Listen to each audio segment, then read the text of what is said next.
আগামী বছর 25তম বৎসর।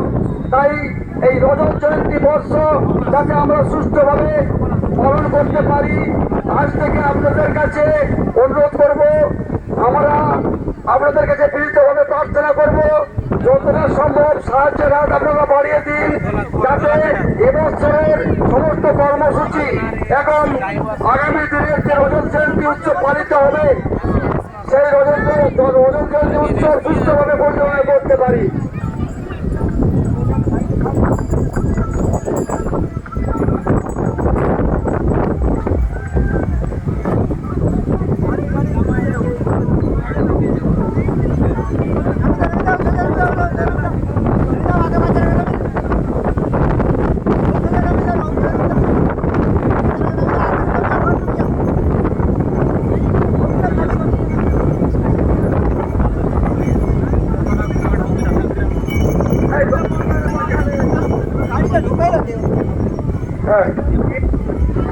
হ্যালো, যাদের মানত করবে